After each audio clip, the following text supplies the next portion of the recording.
எல்லோருடைய வாழ்க்கையிலையும் வாழ்க்கை முழுக்க மன அமைதி அப்படின்றது நிறைஞ்சிருக்கணும். அதுக்கு என்ன செய்யணும் அப்படின்றத திருமந்திரத்தில் 1088வது பாடல் ஆதி வைரவி மந்திரம் அப்படின்ற தலைப்பில் கொடுத்துருப்பாங்க. ஆதி வைரவி மந்திரத்துக்கான அந்த ஒரு அர்த்தம் என்னன்னா, ஆதி அப்படின்றது பேர் அமைதி அப்படின்னு சொல்லுவாங்க. நிலையான அமைதி, எப்போவுமே அதன் அமைதி குலையாமல் இருக்கும். ஸோ எல்லா இடத்துலையும் நிறைஞ்சிருக்கக்கூடிய ஒரு நிலை அப்படின்றத எடுத்துக்கோங்க. சிவனின் யோக நிலைன்னு வச்சுக்கோங்க. ஆதி வைரவி அப்படின்னா, வைரம் அப்படின்னாவே உறுதி கொண்ட அப்படின்றது. அமைதியின் உறுதியை, மந்திரம் அப்படின்னா மனதின் திறம் அப்படின்னு சொல்லுவாங்க. அமைதியின் உறுதியை மனதின் திறமாக பெறக்கூடிய தன்மை அப்படின்றது தான் அந்த தலைப்புக்கான அர்த்தம்.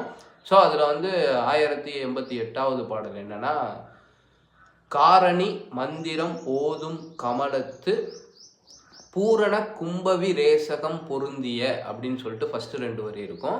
இந்த 2 வரிக்கான அர்த்தம், காரணி அப்படின்னாவே உயிர் சக்தி, சக்தி பார்வதி தேவியை சொல்லுவாங்க. அது நம்மளுடைய பிண்டத்தில் உயிர் சக்தியாக தான் இருக்குது. அந்த உயிர் சக்தி அப்படின்றதான் உடலில் கோடிக்கணக்கான இயக்கங்களுக்கு மூல காரணமாக இருக்குது.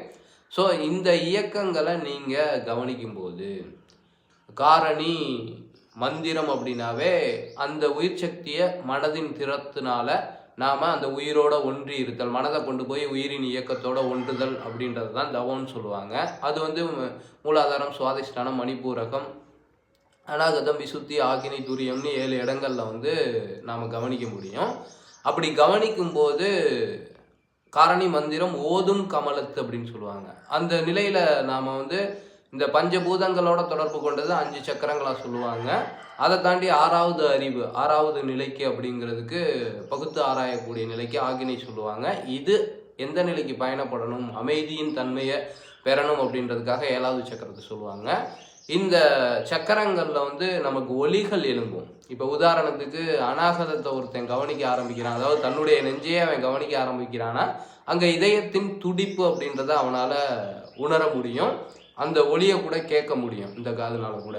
அவனுடைய அமைதி ஆழ்ந்து தனக்குள்ளே நிற்கும் போது, அப்போ உடலில் நடக்கக்கூடிய உயிரின் இயக்கங்களில் ஒருத்தன் தன்னுடைய மனதை பொருத்தும் போது பலவிதமான ஒலிகள் எழும்பும். அது எங்கே பொருந்தணும்னா பூரண கும்பவி ரேசகம்னு சொல்லுவாங்க. பூரணம் அப்படின்னா முழுமையான அப்படின்னு சொல்லுவாங்க. கும்பகம் அப்படிங்கிறது அடங்குதல் அப்படின்னு சொல்லுவாங்க. வி அப்படிங்கிறது நீக்குதல்னு சொல்லுவாங்க. ரேசகம் அப்படின்றது நம்ம வெளியே ஏற்றக்கூடிய காற்று அப்படின்னு சொல்லுவாங்க.